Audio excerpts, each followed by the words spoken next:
Uma coisa interessante que nós podemos notar nas Sagradas Escrituras é que desde o princípio o Senhor vem relatando que o sangue é um elemento primordial e valoroso. Qualquer tipo de sangue é valoroso. Então, lá em Gênesis, eu não vou pedir os irmãos para abrir, eu vou fazer a leitura de alguns versos. Lá em Gênesis, no capítulo de número 9, após o dilúvio de Noé, começa a plantar e Deus então dá os animais como alimento.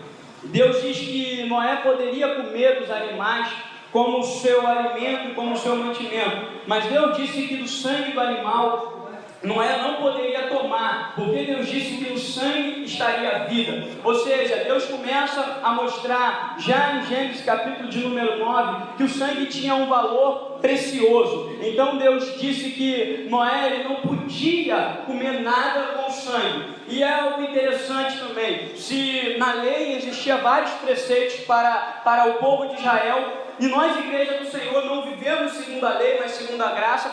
Depois que o tempo passou, três preceitos foi estabelecido para a igreja de Deus, que um deles é não comer sangue. A igreja está proibida de ingerir qualquer tipo de sangue. E aí os testemunhos de Jeová faz aquela má interpretação, dizendo que não pode fazer a doação. Mas o problema está em ingerir o sangue, porque Deus diz que no sangue está a vida. Então Deus ele faz essa proibição de ingerir o sangue, da idolatria e da prostituição, que são leis estabelecidas para a igreja do Senhor. Então Deus, vou fazer a leitura do verso de número 5, diz: certamente requererei o vosso sangue e o sangue da vossa vida, de todo animal o requererei, como também da mão do homem, sim, da mão do próximo de cada um requererei a vida do homem. Quem derramar o sangue do homem, pelo homem o seu sangue será derramado, porque Deus fez o homem conforme a sua imagem. Então Deus já começa a estabelecer uma lei lá em Gênesis capítulo 9, que era justamente a lei que Deus vai dar a Moisés mais à frente, que é a lei de olho por olho, dente por dente. Ou seja, se alguém matou alguém, esse alguém deve ser morto, porque a Bíblia diz que quando um sangue é derramado sobre a terra se torna contaminada por causa daquele sangue. E para poder fazer expiação da terra, não deixar a terra maldita,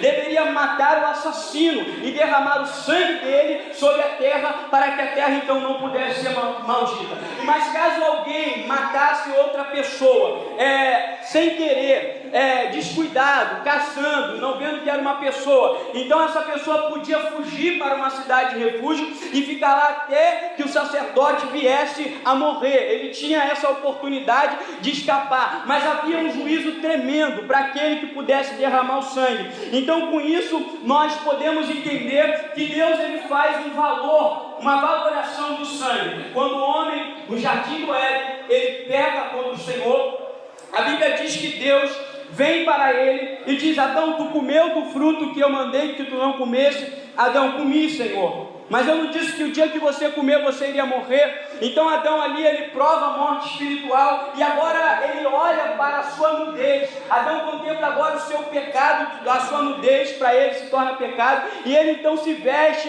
com veste de figueira para tentar tapar a sua vergonha. Não muito diferente de nós, quando cometemos algum pecado, nós queremos de alguma forma dar alguma desculpa para Deus. Nós queremos de alguma forma culpar o nosso próximo. Eu fiz aquilo por causa de fulano.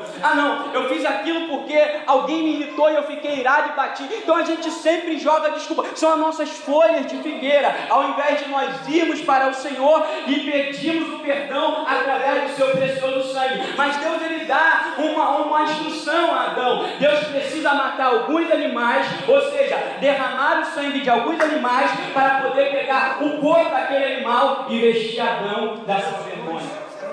Deus já estava mostrando para Adão que era necessário cordeiro morrer para que pudesse então cobrir a vergonha do ser humano.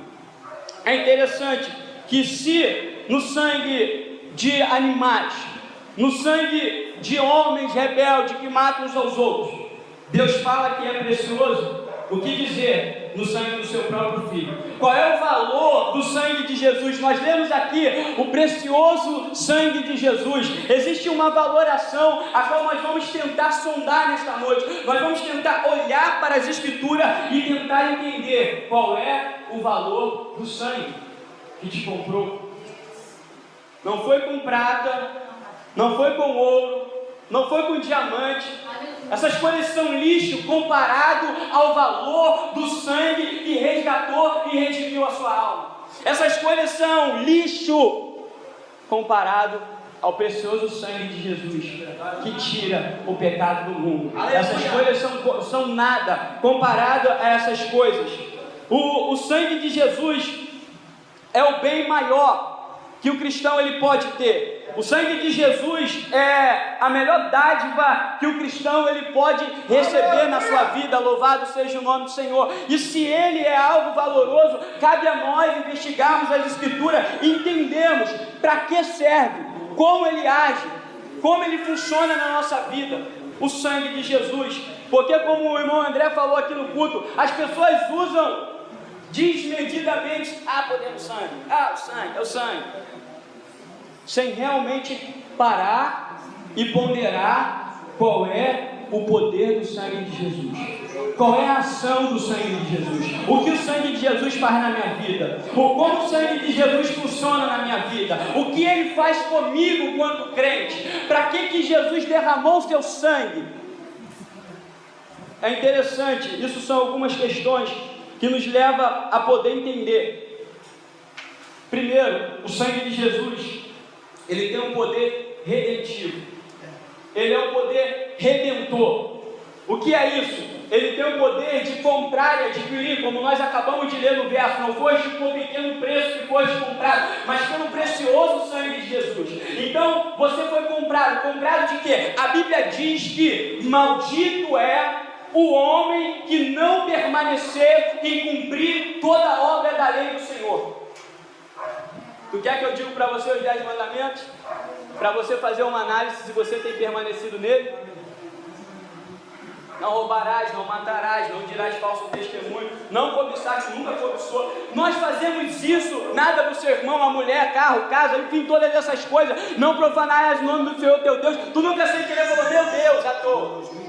Deus não terá por inocente aquele de tomar o seu nome em vão. Então a Bíblia diz que maldito é o homem que não permanecer em fazer todas essas coisas da lei. Ou seja, uma maldição já estava reservada para cada filho de Adão. Uma maldição já estava reservada para mim e para você. Um juízo já estava estabelecido. Calma, como assim, pastor? Deixa eu tentar explicar isso. Quando Adão, ele peca, ele é expulso da presença de Deus. Deus falou: Adão, o dia que você comer, você vai morrer. E o que aconteceu? Adão morreu espiritualmente. Adão perdeu aquilo que ele tinha com a essência do seu Criador. Agora o ser humano, ele está inclinado para o pecado. Paulo diz em Romanos capítulo de número 5, verso 12, que por um homem entrou o pecado no mundo, e com o pecado a morte, e a morte passou a todos os homens, por isso todos pecaram e destituídos foram da glória de Deus. Paulo diz: não há ninguém que entenda, não há ninguém que faça o bem, não há ninguém que busque a Deus, não há nenhum sequer, porque todos se extraviaram e se fizeram loucos. Ou seja, poderia falar para vocês dos homens mais justos da Bíblia e relacionar o pecado deles. Poderia falar do homem segundo o coração de Deus, que foi um adúltero e um assassino. Ou mais, a gente poderia narrar outros. Ou seja, todos pecaram. E o que quer dizer isso? Quer dizer que quando o homem peca, 1 João vai dizer, capítulo de número 2, que o pecado é a transgressão da lei. O pecado é errar a lei. Ou seja, quando você erra a lei de Deus, você cai sob condenação. Ou seja, você é maldito, porque Deus diz: a alma que pecar, essa morrerá. Ou seja, o que você merecia da parte de Deus, morte. O que nós merecíamos, morte.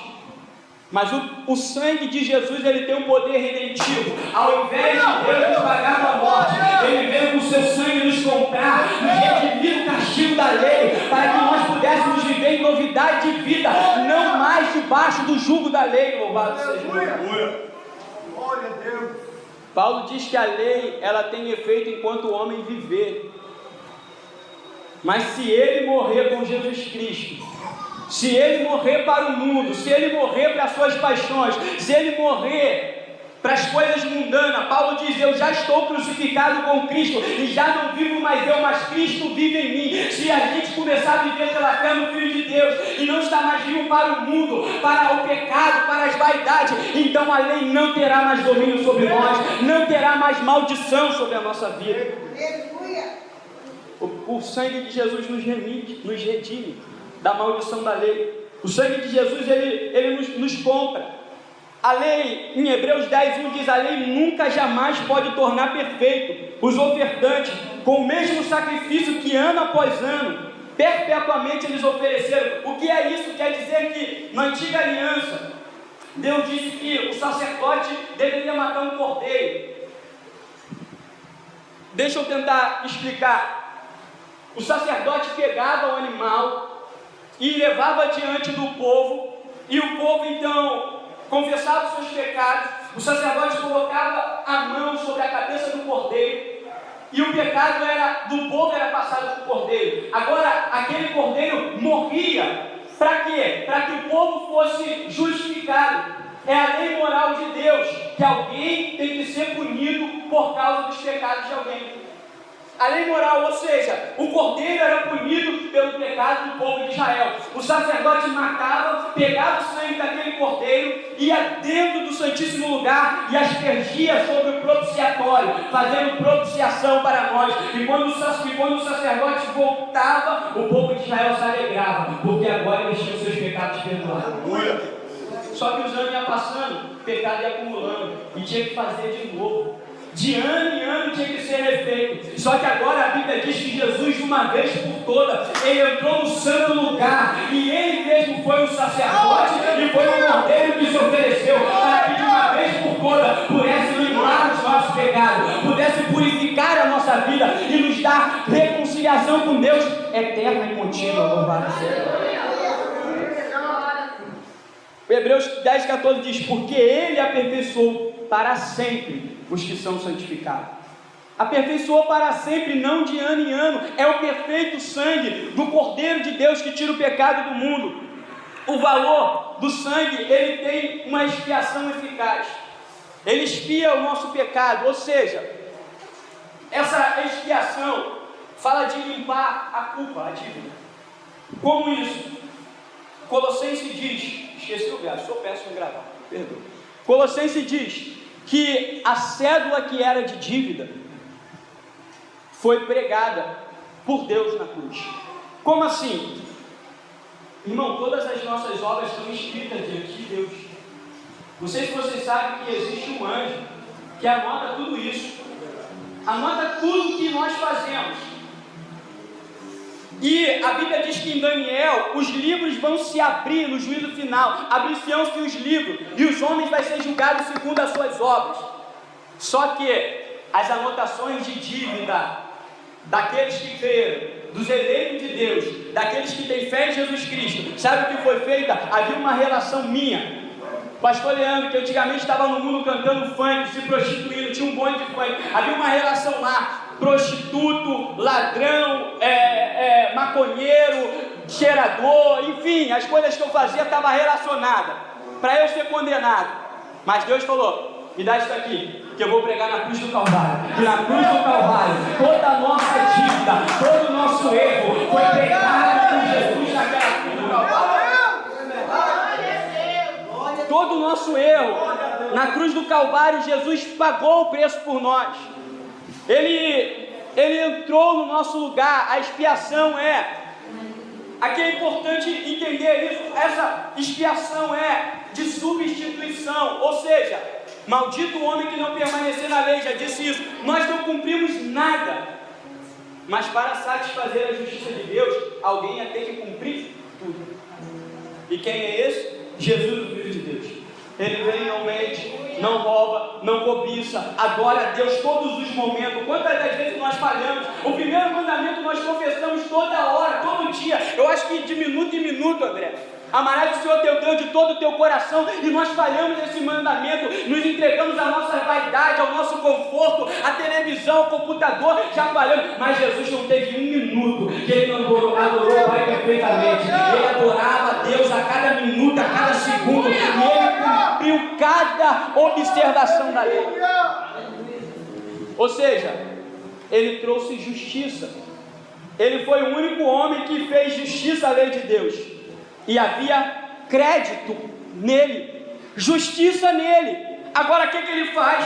Ele propõe uma troca para aquele que se arrepende dos seus pecados, aquele que reconhece que é pecador, que é miserável, aquele que reconhece que não pode alcançar a Deus porque o seu coração escolhe coisas más. Quando esse se arrepende dos seus pecados, Jesus pega a justiça dele e coloca sobre o pecador, pega os pecados do pecador e coloca sobre ele e vai para a cruz do Calvário. Louvado seja o nome do Senhor. Essa é a nossa expiação, a nossa justificação na presença do Senhor. É isso que significa o expiar pecado, e o sangue tem esse poder para limpar a nossa dívida diante de Deus. O precioso sangue, ele também tem um poder purificador. Irmão, eu não aceitaria um Salvador que morreu apenas pelos meus pecados passados. Graças a Deus que Cristo morreu pelos meus pecados passados e pelos meus pecados futuros. Senão eu estaria perdido. Eu estaria perdido. Irmão, se dependesse de mim, eu estaria perdido. Graças a Deus que não depende. A Bíblia diz: se andarmos na luz, como na luz o Senhor está, e tivermos comunhão com o outro, o sangue de Jesus Cristo, seu Filho, nos purifica de todo o pecado. Como foi maravilhoso o dia que eu tive a revelação desse verso. Eu lembro que eu era novo convertido, tinha 3 meses de crente, André. E o diabo me enganou, me iludiu. E eu fracassei na minha caminhada. O diabo começou a me acusar e falar: isso não é vida para você não. Você tinha 5 mulheres, tu acha que tu vai andar sem nenhuma, esperando o Senhor para poder casar? E o diabo me acusava. Me acusava. E eu quase acreditando no maldito enganador, me acusando. Me acusava. Quando eu tomei a minha Bíblia e comecei a ler, eu parei nesse verso, 1 João de capítulo 1, verso 7. Aleluia. Se estivermos na luz, como na luz o Senhor está, e se tivermos comunhão com o outro, o sangue de Jesus Cristo, seu Filho, nos purifica de todo o pecado. Não é de alguns pecados, é de todo o pecado. O crente que está na luz, o crente que busca o Senhor na igreja, o crente que busca o Senhor no monte, o crente que ama o seu irmão, quando ele peca, o sangue de Jesus lava ele de todo o pecado. Louvado seja o nome do Senhor. Isso foi libertador para mim. Se eu estou caminhando na presença do Senhor, porque o Espírito Santo me concedeu essa graça de entender isso. O diabo me acusava, mas o sangue de Jesus, ele tem esse poder purificador de limpar as nossas iniquidades. No Salmo de número 103 diz: é Ele que perdoa todas as nossas iniquidades, não são algumas. Se fosse alguma, nós estaríamos perdidos. Ele te coroa de bênção e perdoa todas as suas iniquidades. Louvado seja o nome do Senhor. As bênçãos espirituais que o nosso irmão Jadel leu aqui não é valor material, são bênçãos eternas com o Senhor. A igreja está perdendo seu valor e trocando o sangue de Jesus por prata e por ouro, mas Jesus nos deu um valor extraordinário, igreja.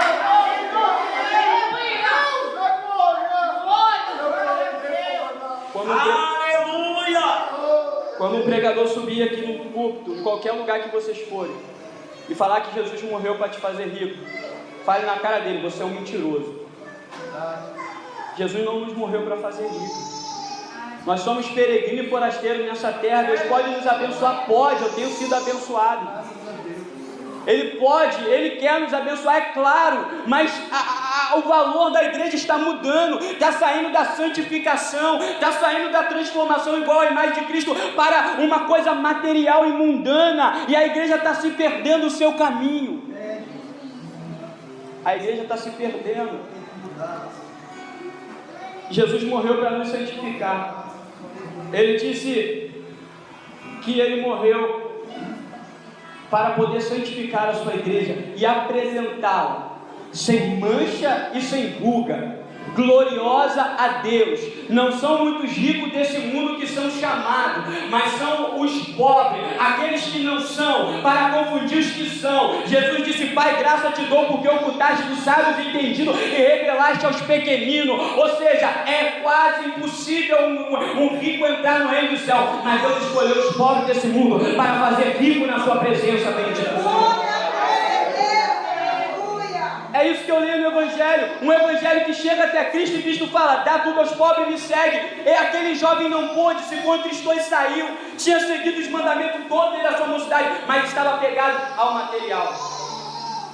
Quando chegava até Cristo, Cristo mandava dar. Hoje as pessoas chegam, as pessoas falam que Cristo vai te encher de riqueza. Como pode? O evangelho é o contrário. Ao contrário, Cristo mandava dar. Agora Cristo manda encher de riqueza para quê? Para desviar o crente. O crente entrar no cargo e não tem maturidade para ter, ir para a praia do domingo, pastor. Porque é isso, irmão. Eu falo, muitas coisas Deus não me dá. Minha esposa fez um concurso esses dias. E ela pegou, triste, ficou abatida. Estudou, ia ganhar uns 5, 6 mil. Me ligou: amor, não passei, estou triste, estudei muito, achei que era a vontade de Deus.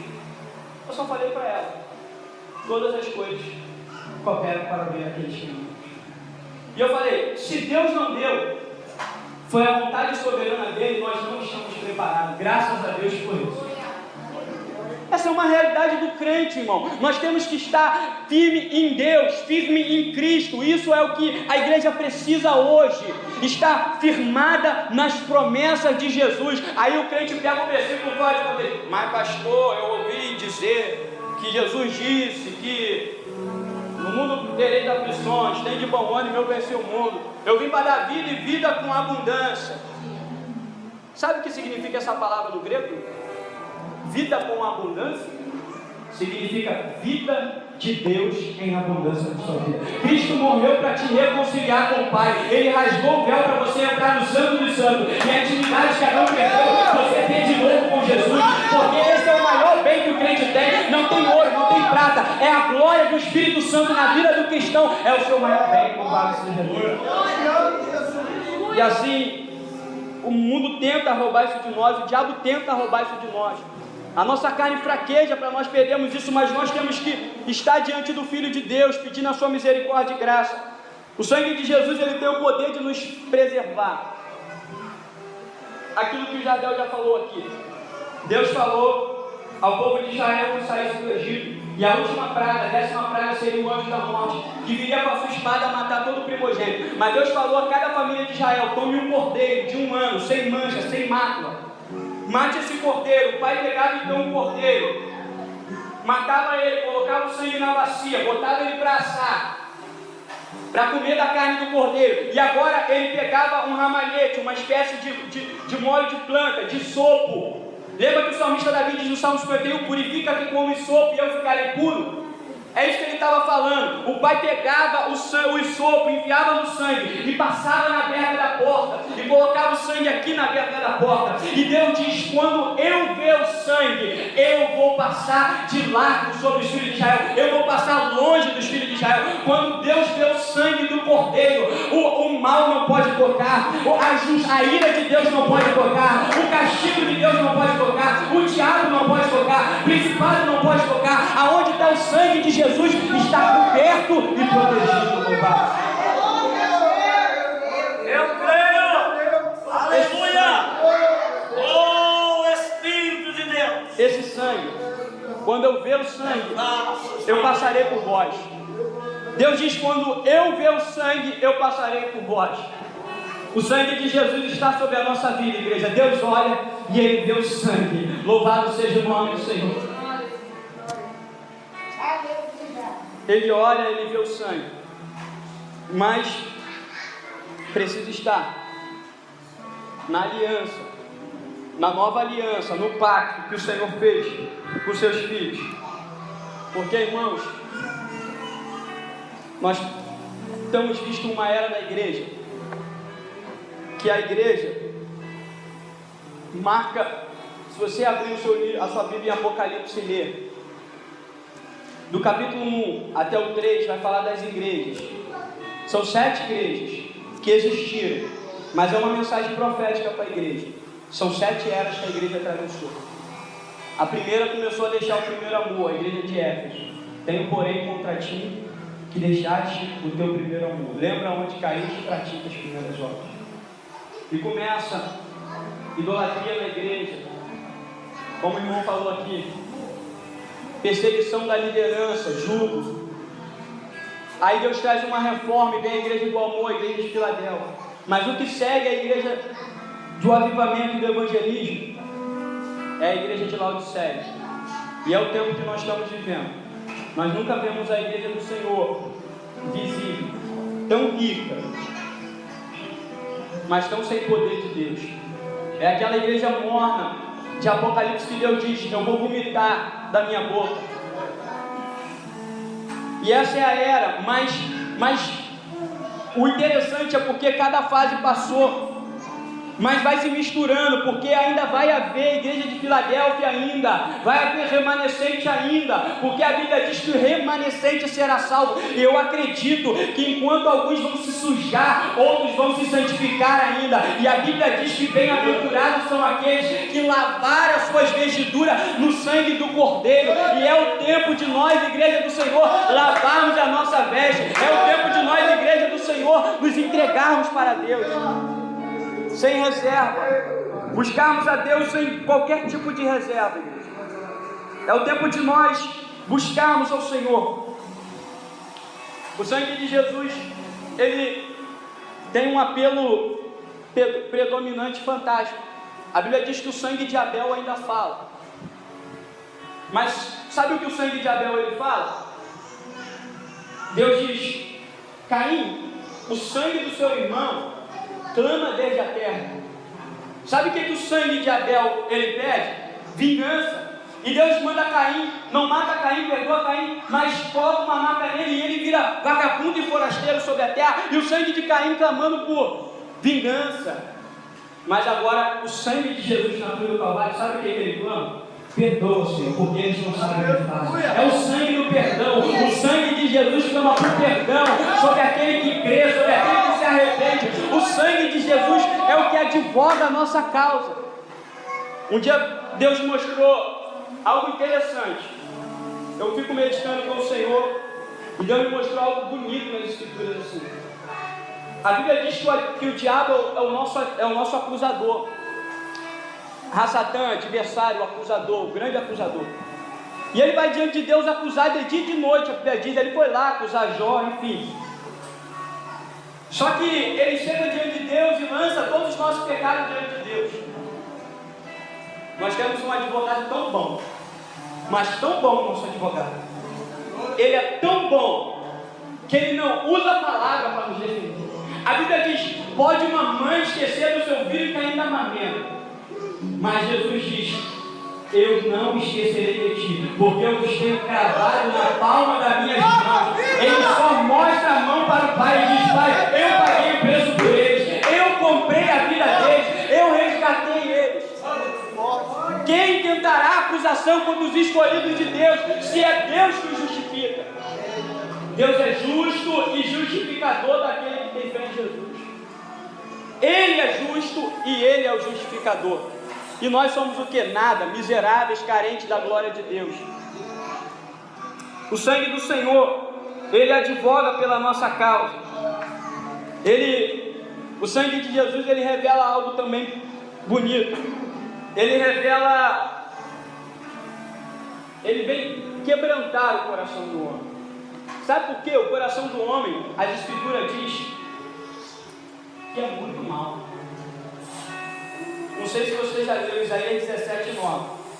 Enganoso é o coração do homem, mais que todas as coisas. Já parou para pensar nisso? Pensa em um homem enganador. O seu coração é mais enganador que todas as coisas. E terrivelmente doente ou excessivamente maligno, quem o conhecerá? A Bíblia diz. Jesus disse: do coração do homem sai os maus desígnios. O que mata o homem não é o que ele come sem lavar as mãos, mas o que mata o homem é o que sai de dentro dele. E do seu coração sai os mais desígnios: prostituição, fornicação, inveja, homicídio, idolatria. Sai de dentro do coração do homem. O coração do homem é pedra, que a Bíblia diz. Mas sabe qual é a promessa que Deus diz? Eu tirarei o vosso coração de pedra e vos darei um coração de carne. Sabe o que é isso? Eu vou quebrar a dureza dos vossos corações. E sabe o que tem poder de fazer isso? É a mensagem da cruz. Quando você olha para a cruz e você consegue ver Jesus com a coroa de espinho, o sangue descendo sobre os seus rostos. Quando você consegue ver a sua mão furada e o sangue descendo sobre as suas mãos, descendo sobre os seus pés e pingando sobre a terra, você olha para aquilo medo e o seu coração começa a se amolecer. Você começa a chorar e lamentar: Deus, eu sou pecador, eu preciso da sua graça. O seu coração vai sendo quebrantado na presença do sangue de Jesus.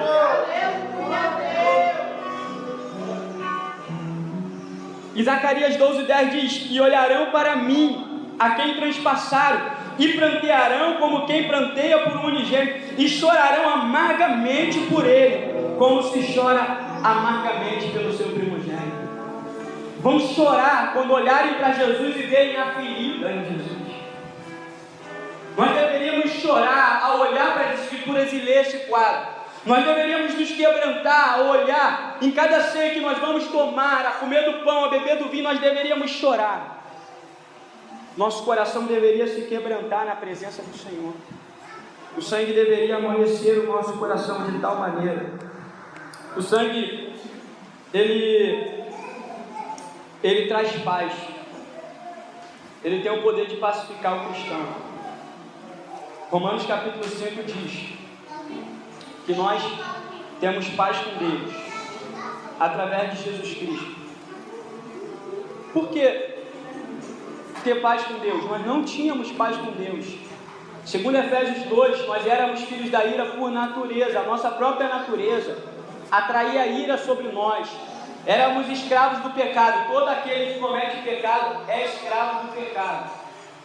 E aonde tem pecado é objeto da ira de Deus, por ele ser santo. Deus não tolera o pecado. Faça uma análise do Antigo Testamento e veja quantos homens Deus matou por causa de pecado. Coitado de Uzá, que foi segurar a arca para Deus com zelo. A ira de Deus se acendeu sobre ele e o matou. Coitado de que era mau e o Senhor se matou. Coitado de Onã, que não quis suscitar a descendência do seu irmão, Deus também o matou. Sodoma e Gomorra, porque pecaram, Deus matou toda uma cidade. Ou seja, onde está o pecado, a ira de Deus permanece. A não ser que alguma coisa traga amizade.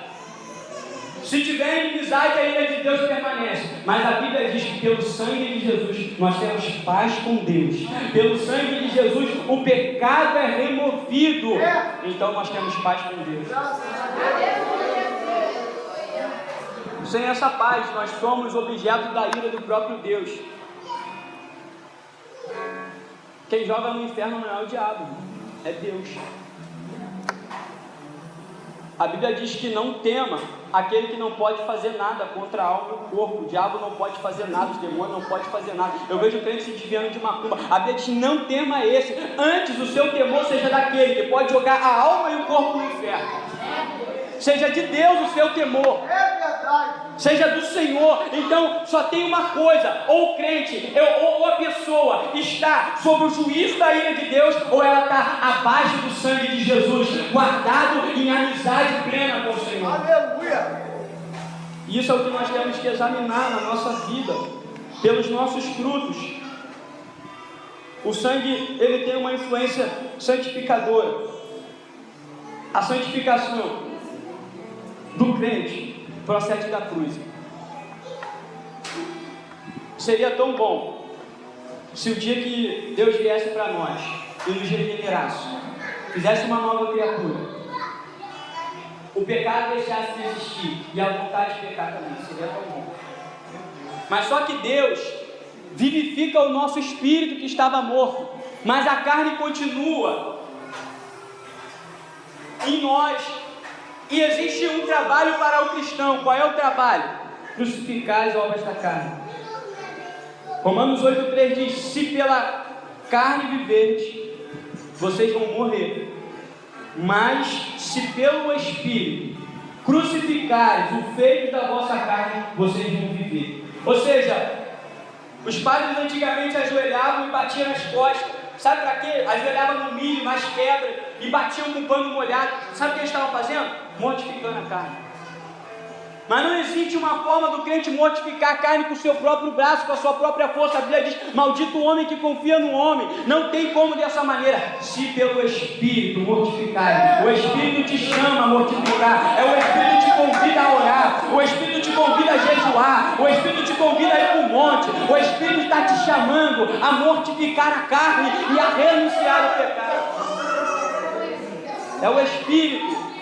Não podemos fazer nada sem o Espírito. A nossa oração é que o Espírito venha e sopre um vento no vale de ossos secos. A nossa oração é que o Espírito venha e derrame água sobre o sedento. É o Espírito que tem que vir sobre nós. Aleluia! E é o Espírito eterno que nos santifica. A santificação é feita pelo Espírito quando olhamos para a cruz.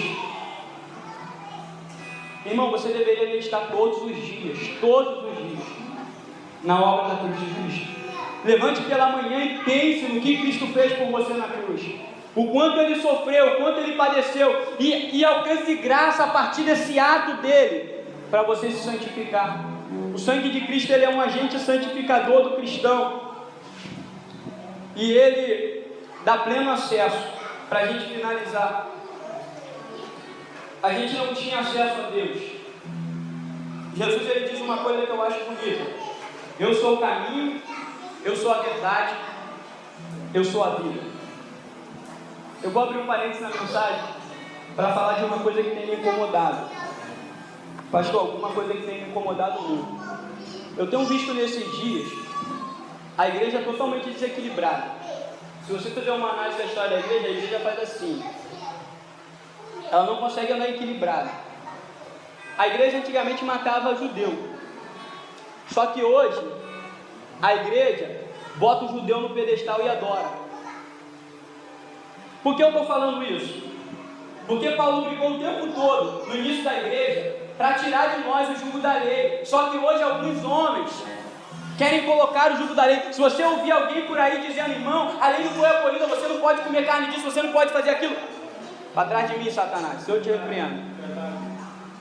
Estou falando isso porque eu conheço muitas pessoas, não sei se vocês conhecem, não sei se alguém aqui já conheceu, mas eu estou dizendo, enquanto a igreja deve voltar para Israel, deve orar sim por Israel, deve amar sim Israel, mas deve ser igreja de Deus. Agora, as pessoas querem que a igreja vire Israel, adapte as coisas de Israel, e tira a graça de Cristo, e tira a glória de Cristo, porque Paulo falou: se vocês deixam circuncidar, se vocês fazem alguma coisa da lei, vocês estão roubando a glória de Cristo, vocês estão roubando a glória de Deus. E essa é outra questão também que estão falando pela igreja, que Jesus não é Deus mais. Irmão, lembra que eu falei da substituição? Se Jesus fosse um homem, sabe o que eu te digo? Ele foi um homem, mas se ele fosse somente um homem, ele só ia poder morrer por um homem. Quem sabe ele escolhesse Pedro e morresse somente por Pedro, porque ele praticou justiça, e a justiça de um homem recai sobre um homem, mas a justiça de um homem, que é homem e Deus, recai sobre todo quanto for necessário para crer. A justiça de Deus pode redimir. É o sangue de Deus que te salva, é o sangue do Cordeiro eterno imaculado. Ele é Deus em toda a sua plenitude. Uma vez um cara queria enganar todo mundo lá, André, no estudo, e ele estava falando isso, que Jesus não era Deus. Pilantra 7.1, ele trabalhava na UERJ fazendo arte, estudava arte. A revista Super Interessante pediu ele para fazer um artigo sobre Jesus histórico. Ele pegou alguns livros americanos e traduziu sabendo inglês e jogou como se fosse dele. Deu ibope na Super Interessante, Jesus histórico, somente homem. Ele entrou nesse ramo. Aí ele chegou lá na nossa escola, abriram para ele, lá onde eu estudava, Vicente Carvalho. Aí ele veio falando sobre isso. Eu falei: deixa eu te fazer uma pergunta. Deus é infinito, Deus é eterno? Ele é. Ah, tá bom. Nada pode conter Deus? Não. Aí eu falei assim: então me diga como que nele, em Cristo, habita a plenitude do infinito, a plenitude da divindade. Só pode habitar a plenitude de Deus em Cristo, porque Ele é Deus que te salva. Aí ele falou: mas Deus habita em você. Eu falei: mas não na sua plenitude. Não tem como. Impossível. Aí ele quis sair lá por... Então, irmão, Jesus que te salva. Não fica ouvindo histórias que estão falando por aí, falsas doutrinas. E a Bíblia diz que nos últimos dias, a marca dos últimos dias seria a apostasia. Pessoas levadas por vento de doutrina, pessoas não firmadas na fé. É hora da igreja firmar-se na fé do Senhor Jesus e nas verdades do Evangelho. Só o Evangelho tem poder de salvar o homem, de redimir o homem. O sangue, ele tem o poder de te confirmar você na presença de Deus. É o sangue do Senhor. Nós temos essa esperança de estarmos confirmados. Olha o que Jesus ele apresenta. Em João capítulo 17, ele é o intercessor. Pai, santifica-os na verdade, a tua palavra é verdade. Eu oro, Senhor, por eles, mas não somente por eles, para aqueles que ainda vão crer que são minhas ovelhas de outro aprisco. Ele é o intercessor, ele é o sacerdote. E quando volta, esse sacerdote em Hebreus continua sendo um sacerdote. E o que eu entendo? Eu entendo que esse sacerdote continua sendo sacerdote tanto hoje quanto era antigamente. Ou seja, a oração de Jesus não pode falhar. Ele está intercedendo pela sua vida. Ele é o seu sacerdote. É o sangue dele que te confirma. Louvado seja o nome de Deus. Aleluia, Deus. Se fomos regenerados, é o sangue que confirma. João disse: aquele que é nascido de Deus não pode viver na prática do pecado. Não vive na prática do pecado, porque a semente de Deus está nele. Aleluia. A árvore boa produz bom fruto, a árvore má produz mau fruto. A questão é o novo nascimento, o nascer da água do Espírito, o nascer do alto. Nicodemos queria entender isso. Jesus falou: Nicodemos, nasce do alto. Não é da vontade do homem, não é gerado da carne, é da vontade de Deus, porque o vento sopra onde quer, ninguém sabe para onde vem nem para onde vai. Assim é o Espírito de Deus, ele salva aonde ele quer, ele vai aonde ele quer, e você precisa se arrepender para ele te salvar. Louvado seja o nome do Senhor. O sangue do Senhor Jesus é firme para nos manter. Para finalizar agora, lembra da Santa Ceia? Da ceia do Senhor? A Igreja Católica diz que aquilo ali passa um processo mágico e vira realmente o sangue e vira realmente o pão. Isso é uma tolice. Nossos olhos veem suco de uva e nossos olhos veem pão. Só que tudo na fé, tudo no Evangelho é por fé. Desde o início. Do início ao fim é por fé. Abraão foi justificado pela fé. Nós somos justificados pela fé. Nós somos confirmados pela fé. Então, quando o cristão vem para a casa do Senhor e ele toma pela fé aquele cálice, que aquele cálice tem um símbolo real do sangue de Jesus, e ele come daquele pão que significa a carne de Jesus, ele está sendo confirmado na aliança eterna, a qual Jesus falou: essa é a nova aliança que é dada para vocês, porque Deus havia prometido: uma nova aliança farei com a casa de Israel e com a casa de Judá. Eu, Senhor, escreverei minha lei dentro dos vossos corações, e todos me conhecerão, do menor até o maior. O Senhor promete fazer isso. A promessa é do Senhor, e nós devemos nos agarrar nessa promessa por fé, se arrependendo. E pastor, como eu tenho essa certeza? Se você vive se arrependendo.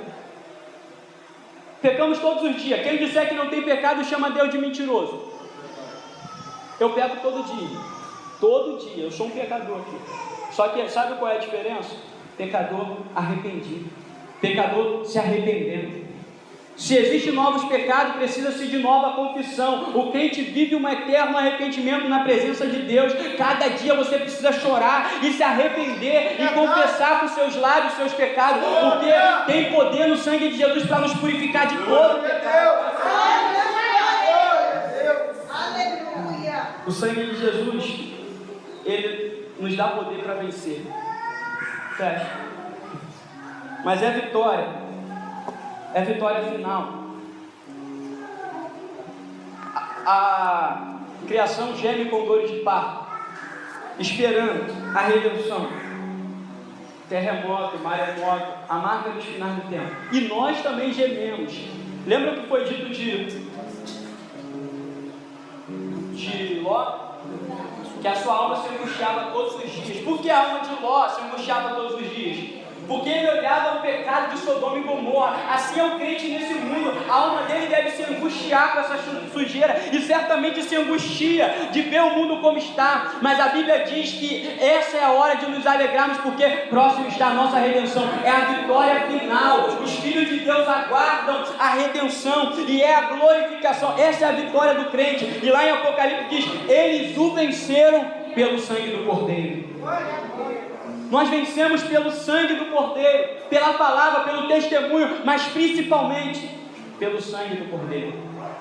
É a nossa vitória. Essa é a nossa vitória. A Bíblia pergunta: morte, morte, onde está seu aguilhão, a morte? A morte foi vencida naquela cruz, e a vitória nos foi concedida. Essa é a nossa vitória. Não tem bem maior. Não tem bem maior para o cristão. Afaste-se dos seus próprios feitos e atos. Volte seus olhos à completa expiação que foi feita, ao maior resgate já pago, e Deus o capacitará. Pobre ouvinte, diga hoje: eu tomo este precioso sangue para ser minha única esperança, e você será salvo e poderá cantar conosco. Vamos cantar? Fique de pé nessa noite. Feche seus olhos comigo. Eu não sei louvar, irmão. Eu louvo péssimo, mas a igreja vai me ajudar. Deus não me agraciou com esse dom. Deus não me deu essa data. Eu quero que você feche os seus olhos. Repita comigo assim: eu tomo este precioso sangue para ser minha única esperança. Eu tomo este precioso sangue para ser a minha única esperança. Canta assim: alvo mais que a neve,